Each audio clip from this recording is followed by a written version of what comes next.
कान्हा, ये हाथ देख रहे हो?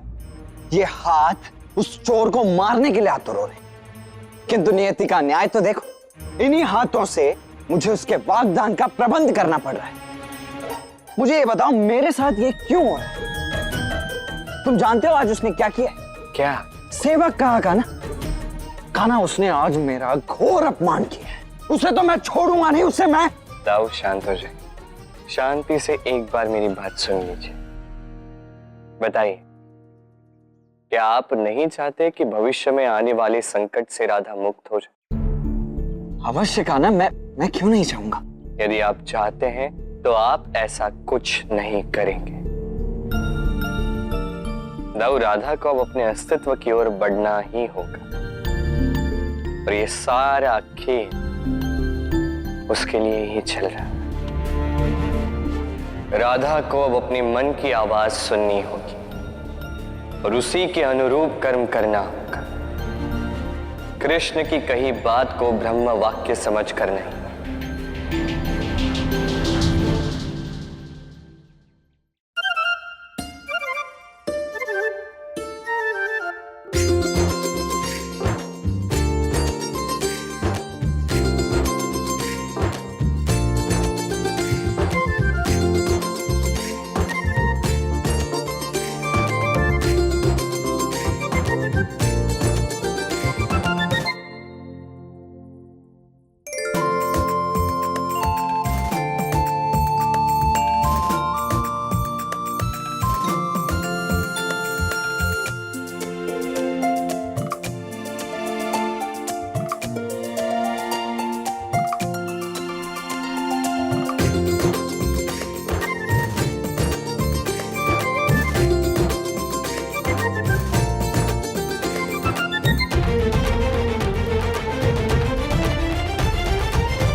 एक बात बताओ गोवर्धन, तुम क्या चंद्रावली को पहले से जानते हो?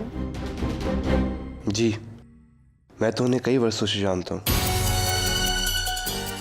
किंतु वो मुझे नहीं जानती।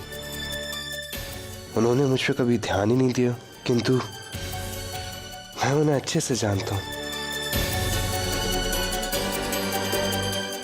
अच्छा ठीक है, तुम जाओ।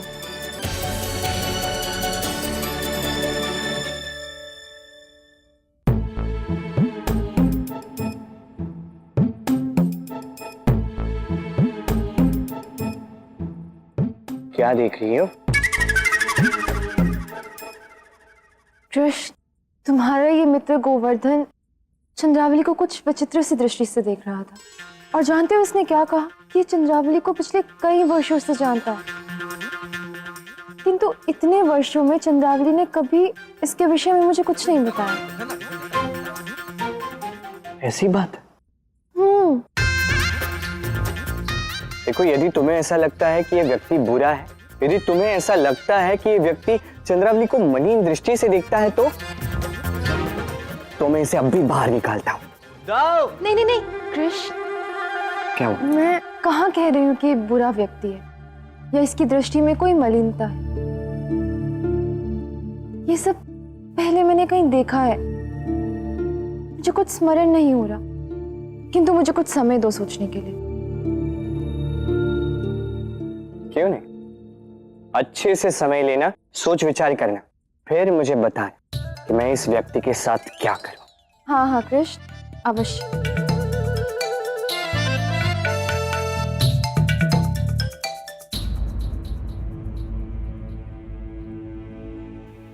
भ्रम के काले बादल जब छटेंगे, तब तुम अपने अस्तित्व की ओर बढ़ोगी राधा। अब धीरे धीरे सब कुछ स्मरण हो जाए। आज तक तुमने मेरी अनेक योजनाएं विफल की, फिर भी तुम और तुम्हारी माता जीवित है। आज तक मैंने इतनी दया किसी पर नहीं की, किंतु बार बार तुम्हें जीवन दान देने का कारण आज स्पष्ट हुआ है। आज मुझे तुम्हारे तुच्छ से जीवन का वास्तविक उद्देश्य समझ में आया है। तो बताइए महाराज, क्या उद्देश्य है मेरा? बताता हूं, किंतु एक बार जान लो, यदि इस बार विफल हुए तो तुम्हें कंस के क्रोध को सहना होगा। नहीं महाराज, हम विफल नहीं होंगे। आप केवल बताइए हमें करना क्या है।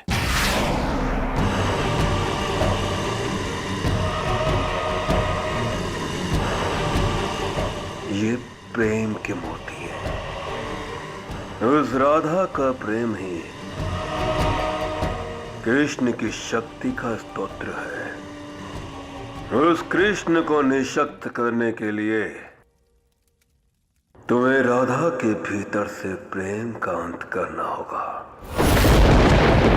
उसे दुर्बल बनाना होगा, उसे इतने निम्न स्तर तक पहुंचा दो, उसे अपने अस्तित्व के होने पर भी खेद हो। उसके तन मन से प्रेम को निकाल बाहर करो,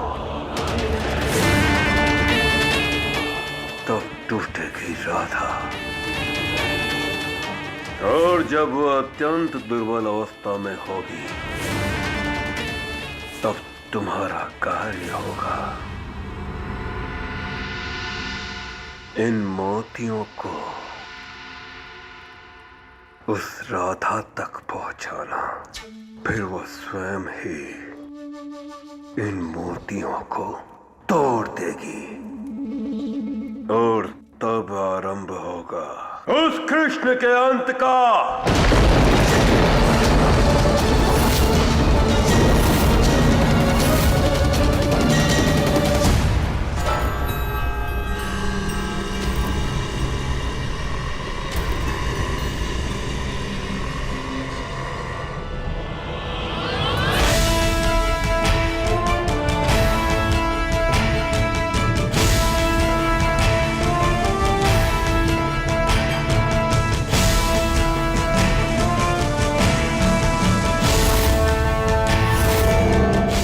ये क्या है महाराज?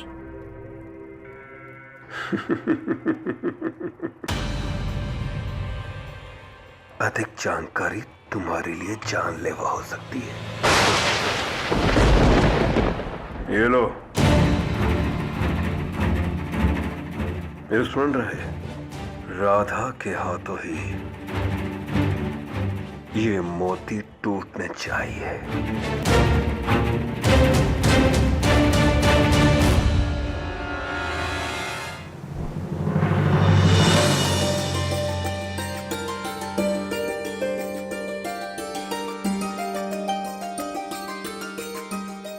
मैं जानती हूँ कि ये सारी सज्जा किसने की है।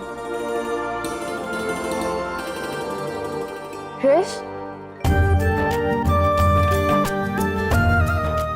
सज्जा तो अद्भुत हुई है। यदि पूरी रात जागने ही वाले थे तो मुझसे कह देते, मैं भी तुम्हारे साथ जाग लेती। मेरी भोली भानी राधा, हर बात का श्रेय मुझे देने से पूर्व एक बार पूछ तो लिया करो। ये सारी सज्जा मैंने नहीं की, ये सारी सज्जा की है गोवर्धन ने। क्या? गोवर्धन ने? किंतु क्यों? इसने क्यों की? क्यों की गोवर्धन? तनिक उत्तर तो दो। राधा, ये सब मैंने चंद्रावली जी के लिए किया है। उनके लिए तो मैं कुछ भी।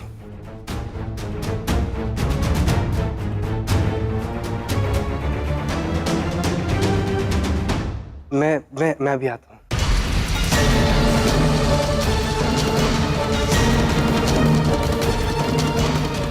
क्या है वो भाव जो मैं गोवर्धन की आंखों में चंद्रावली के लिए देख रही हूँ?